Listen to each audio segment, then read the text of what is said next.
Ooh, it's spooky season, the perfect time to talk about sci-fi monsters, who may sometimes come from space. We're going to look at a small selection of some of my favourites, pondering about what makes them frightening, and whether or not they're more scary than those that are paranormal.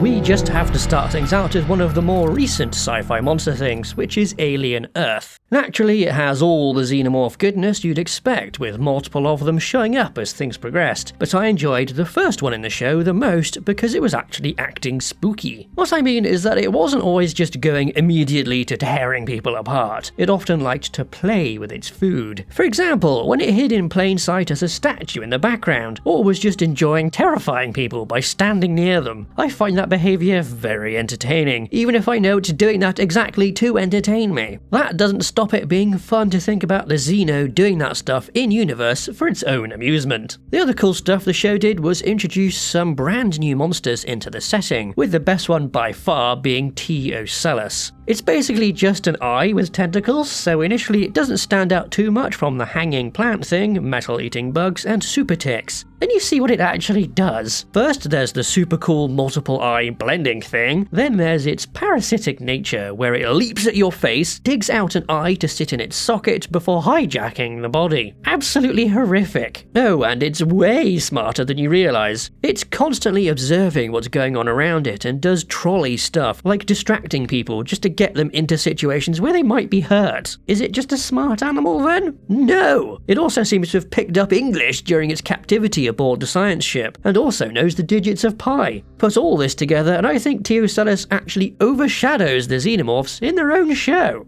Thinking about it a bit more, and it seems like there's a definite split of monsters into two tiers based on their intelligence. On one hand, there's the solitary stalker monsters, the ones that lurk and wait and strike during an opportune moment. Then on the other hand, there's the mindless creatures that just pile onto whoever and whatever. The many insectile aliens out there are a great example of this. They're in Starship Troopers, Helldivers, Warhammer 40k, Half-Life 2, Factorio, Deep Rock Galactic, and more. But why is this archetype so common? These are all settings where those bug monsters are there to be shot, and it's a lot easier to think of them as being lesser beings than us, like the bugs we have right here in reality. That makes it a lot easier to show them being mown down in their hundreds by gunfire, while leaving no room for uncomfortable thoughts about morality to creep in. That could either be the whole point, as with the Starship Troopers movie being about authoritarianism dehumanizing its opponents, or something more shallow, where bug monsters are the enemy because they make for a good enemy. Both sides of that are valid, I think. Not everything has to be meaningful and deep.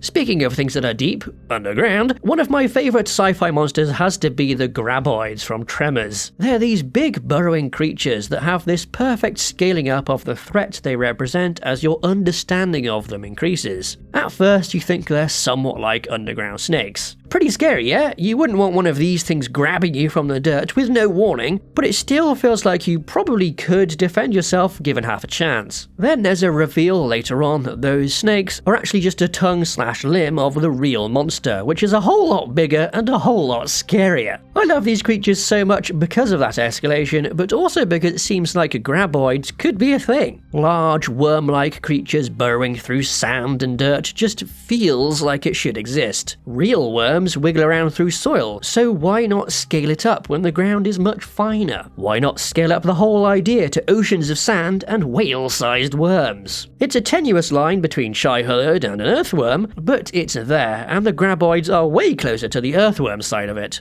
On top of that is the ever-appealing idea of the cryptid, something like Bigfoot or Nessie, where there's supposed sightings and supposed evidence, though nothing conclusively real. But they could be real because of the remoteness of the location could just be making them hard to find. This out-of-the-way valley in the depths of Nevada fits that idea, and who's going to find them underground? To expand on the idea, I do think that overall there is a tangible difference between how a sci-fi monster feels compared to one from regular horror, and it's mostly related to their presentation. Sci-fi ones are often shown as being something natural or something made. They're still horrible, but their backstory is rational. For space monsters in particular, we don't know what's out there in the universe, so why couldn't there be a xenomorph? In contrast, regular horror monsters can be basically anything. They can be totally unexplained or even paranormal. They feel a little less plausible, but are definitely still scary. Now, don't get me wrong here, this is a massive generalization, and to be fair, there's also my own personal worldview imprinting its bias. But I do still think there's a difference there. I mean, arguably, the entire genre of sci-fi was started by Mary Shelley integrating fictional science into her gothic horror novel, bringing life to one of the most famous monsters ever. I mean, just look at how many things it's shown up in, it's insane! The story and the monster it's centered on are still so incredibly fascinating even 200 years after Shelley created it. It's nuts that even after all of those appearances, people still want to do their own version of it, or get excited to see those new takes, or maybe even are somehow new to the idea. Now, to be fair, the most well-known version of the monster, with the sewn-together parts animated by electricity, is a tweaked version from one of the earliest movie adaptations rather than the original book. But those elements just bring the creature even further onto the side of sci-fi over the paranormal. We all know the body has electricity within it, how applying shocks can cause muscles to contract, and can even set the heart ticking correctly, seemingly bringing someone back from the dead. Reanimating a new body made from parts just feels like a reasonable extension of that, even if deep down we know it probably doesn't work like that. It's similar to how Graoids feel like they could exist. The last couple of sci-fi monsters I want to talk about are a bit different, and are more about what makes them frightening. Sometimes the scary monster is actually one that appears unexpectedly, or that spooks you when you're more vulnerable. For me, Independence Day does both of these. It's a great cheesy action movie, but when I was a kid, that alien surgery scene in Area 51 where the bloody thing wakes up was terrifying. The power behind it, the speed of the tentacles, the reflective eyes, just an absolutely perfect hiding behind a cushion scene, and I still get chills when seeing that room. Does this one get you as much as it got me? I'd love to see your comments about it. Please soothe my childhood soul. The very last monster I want to talk about today isn't really a monster at all. It's something that I think is so much worse.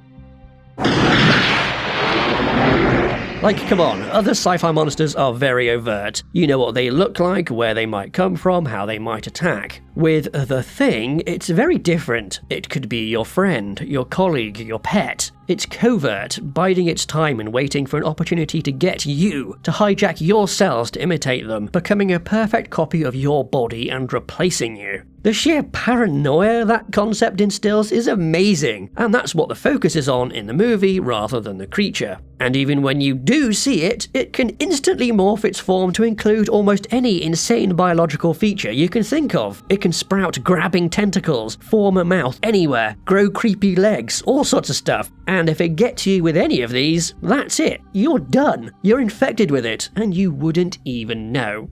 To wrap things up, a question. To you, what makes a monster feel scary, or at the very least, more entertaining to watch? For me, it's when it feels like they have complex motivations and a more rational origin. Those make it feel more plausible, and in turn, much more scary.